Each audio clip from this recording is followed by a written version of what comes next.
The world calls it a blended family. It is a term that suggests a mix, a smoothie, a collection probably of parts that have been forced together.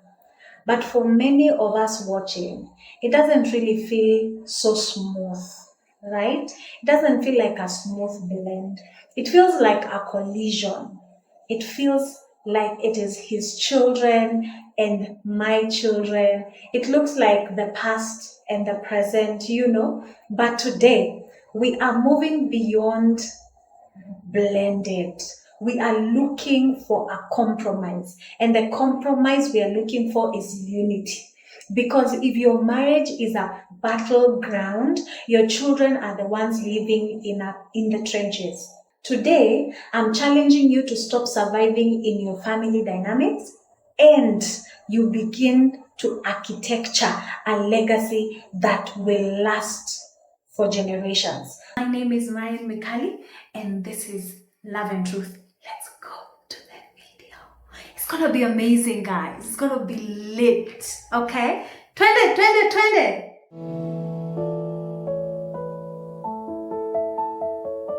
But listen closely. If the marriage is shaky, the children never feel safe. They need to see that this union is not just a temporary arrangement, but a divine covenant. You must be a unified front, okay? No good cop, bad cop across the bloodline. No secrets. When you craft a unified vision, you are telling the enemy of your family that there is no cracks for him to crawl through. Being a step parent isn't being a backup. It is being an additional layer of grace for a child's life. So the framework we are working for towards unity is this. Release the ghost of the past. What do we mean by that? You cannot build a unified future if you're still lingering or litigating the failures of your previous relationship. So don't focus on the past. Let us focus on the future that you have right now, the present. Leave the ghost of the past alone. Stop saying my house or your kids in a unified vision. It is our home, our rules, and our future. Especially for us that are in blended family. Everyone probably is coming with a child from another relationship. You're coming with you're the one with the children and the other one is not having kids. But every time you are referring to the children, you're referring to my child. You're referring to my.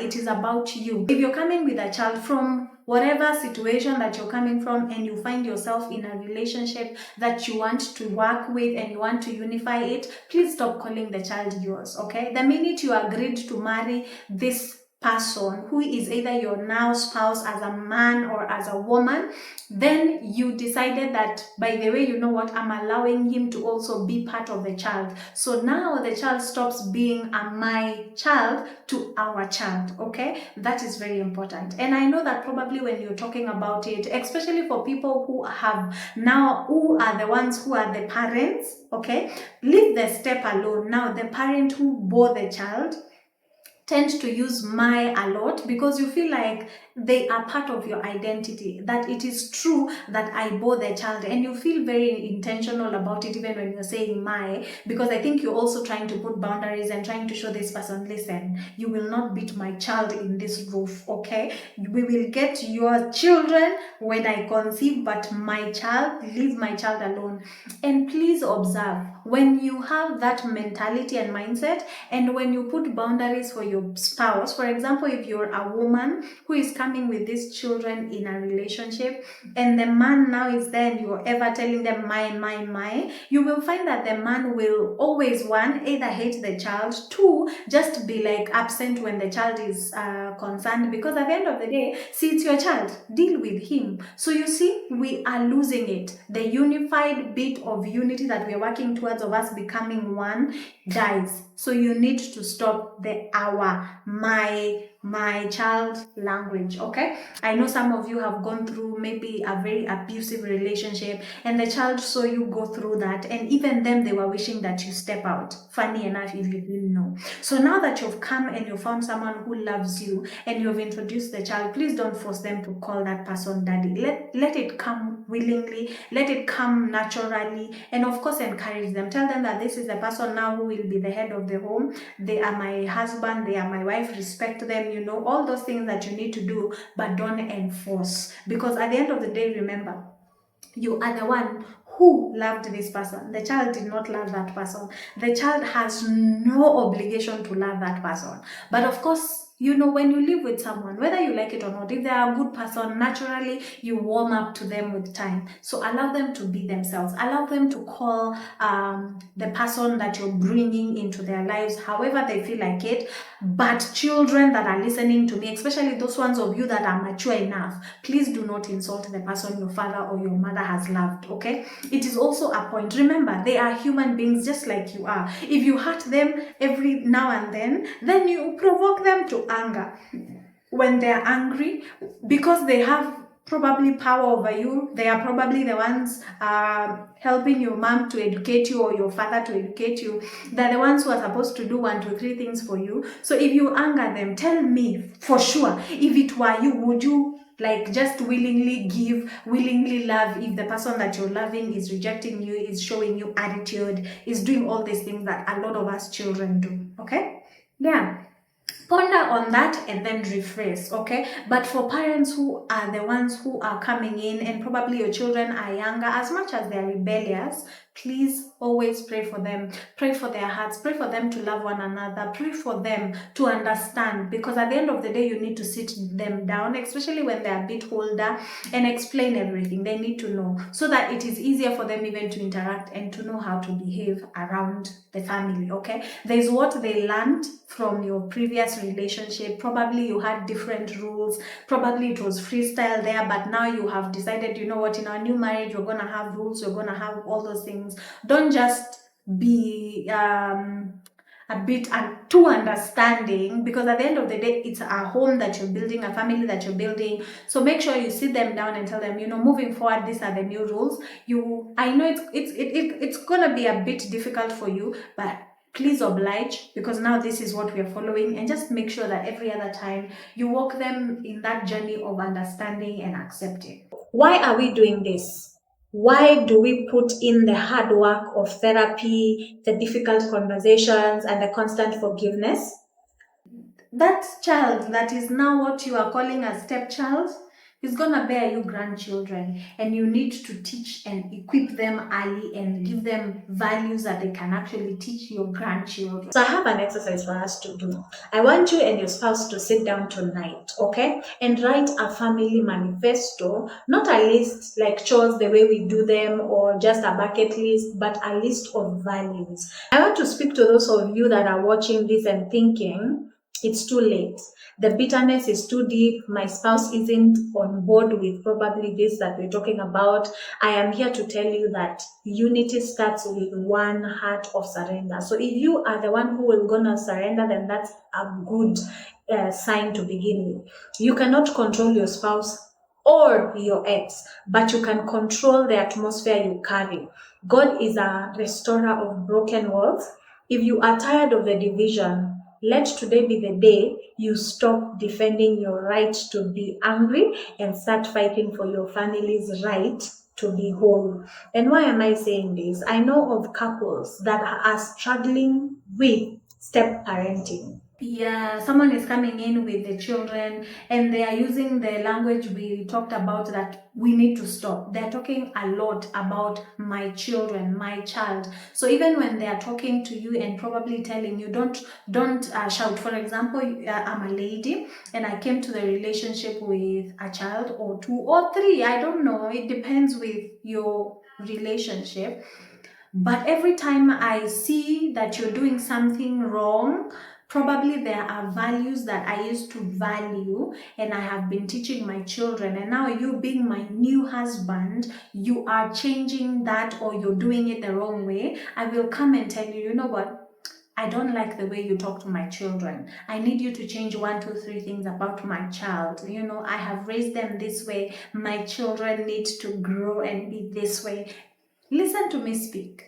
It just feels like I am putting you off, right? Yeah, and that's what a lot of us do, women or men alike. But I feel like men are a bit flexible. When they marry a wife, they're like, you know what, I have these children, they're yours, take care of them. And that's why you find that a lot of women mistreat children and their fathers will never know. Because as a man, I've noticed that men are flexible. They're easy. They're like, you know what, I'm expecting you to have motherly instincts. Love these children. You have loved me, love them, And they don't bother a lot. They will see you mistreat the child, but in their mind, they're like, okay, let me calm down for the sake of peace. And of course, because I love the new wife. So yeah, deal with whatever. But at the end of the day, men, I need to also caution you on this one. Not all women have maternal instincts. They will love you, but sometimes, if you're not careful, they will mistreat your children uko nyuma nyuma without you knowing. I am a victim, not of a step-parent that is bad, but I have seen how my mom, they were mistreated. They talk about it, and I've had their concerns, not because their father was not present. It's just that when he married the second wife, him is like, okay, I'm expecting because this woman loves me, he will love my children, she will love my children. But that's not the case. They were mistreated, they were forced to do chores. And sometimes when the man is looking at it, he's like, okay, this woman is teaching my children responsibility. That's why she's telling them to work, to do this, to do the other, But at the end of the day, if you don't check clearly, there will be a lot of mistreatment in the pursuit of you just giving the woman the liberty and the freedom for her to take care of your children for you. So you need to also be hands-on, okay, men? Yeah, back to the women. When you put that block of just using your language anyhowly, you know what you're telling this man? You're telling this man that these are my children and just let me deal with them. As much as we are married, do not insert your authority on them.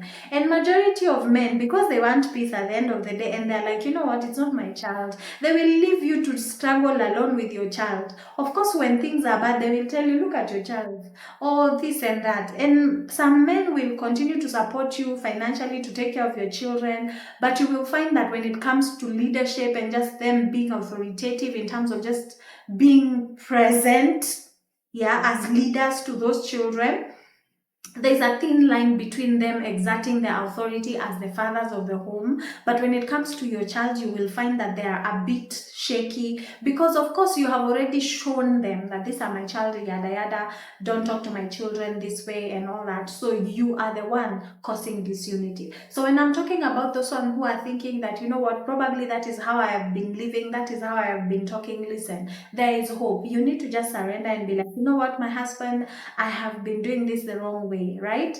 I didn't know this. I probably now come to the realization, or probably allow them to watch this video with you, and then I am here to support you and just tell them that give them another chance. They deserve it because you love them, and I'm sure that even while they were doing whatever they were doing out of ignorance. So please give them room to learn and to improve, but also work together, right?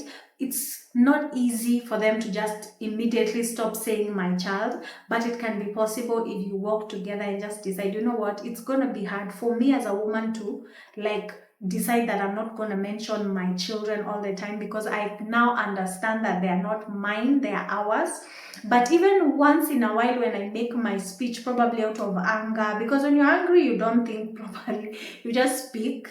Allow me to just remove whatever it is I'm removing, but always have room for forgiveness, okay? Women, go talk to your men, right? I've already started for you, so please, moving forward, work towards building unity. It will be hard, of course. It will require you to eat humble pie. Majority of us don't know how to do that. It will require you to love when you aren't loved back. And this one is for especially the one who is coming in as a step parent. The children will probably not like you. You will try your best. Come with gifts, shower them with presents, because, at the end of the day, for you, you're trying to buy their affection, you're trying to buy their love, but then they are unshaken shaken. They're like, this man, this woman, she's coming to steal our life, but have room, it's gonna be difficult that way, but please love them nonetheless. The reward is that the family will reflect the heart of God, and it's gonna be amazing for you guys. I know that you probably are struggling, majority of us, especially those that are in churches, and we can't go and talk to anyone because there's a shell you have hidden, and you're trying to show everyone out there that, we have a beautiful marriage, we have a beautiful relationship, but in the house you're the ones who know how much it is struggling. And when we're talking about the struggles, when I'm talking about it's gonna be hard, especially for some of us that are coming into relationships and then their exes are still in the picture, probably the child is still getting influence from the other parent, it's gonna be tough for you. But because you agreed to marry this new guy, you agreed to walk this journey again with this other person, you're gonna have to deal with a lot of drama from those exes. But you know what?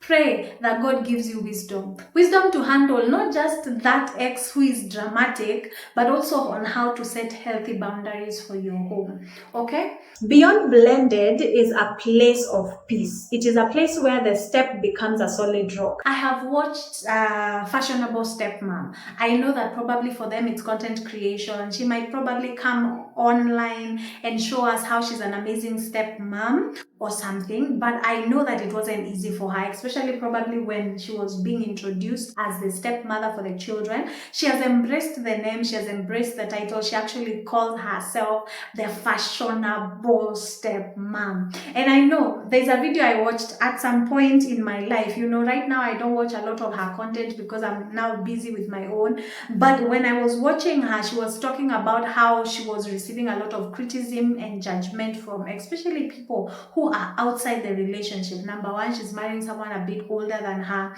and number two, she's like, a lot of people were judging her, like, you're young, you're going to raise the children of the guy, of now the spouse that she was getting married to, were older. So she's like, you're coming into responsibilities, are you sure you're gonna handle this? But for you to become a good mom, right now as I'm doing this video and based on what I've watched, I can say that she has become a solid rock for the family. I'm sure she has gone through challenges, and so if you know that you also probably are watching me and you have gone through your share of trouble, share with us on the comment section so that we know some of the things that you're going through. If this message challenged you, I want you to do two things. The first thing is pray for your spouse right now. Okay, pray for them that they receive the grace, that they are able to handle the complexities that come, of course, with that relationship. If you're someone that is probably going to get into a relationship with someone that has a child already, just know that it's not just a child that you're getting, especially if the parent of the child is alive. We have seen people like Bahati and Diana, who are our Kenyan celebrities, do very good co-parenting with their with Bahati's other baby mama. But this is the thing, I know it wasn't easy, probably in the beginning. It wasn't easy to blend so well and just making sure that this child that is coming into the picture is loved and is feeling loved by the stepmom, right? It took a lot of probably work from Diana. It took a lot of work from even the other mother, because you see, because the child lives with the mother and sometimes come to visit, when the mother is toxic, then even if you are a good person, you will struggle to have a good relationship. So this tells me that these two women are both in the right frame in terms of heart, to make sure that, we want the best for this baby girl, and when the baby is with me, I'm gonna give her the best life I can give according to what I am able to do.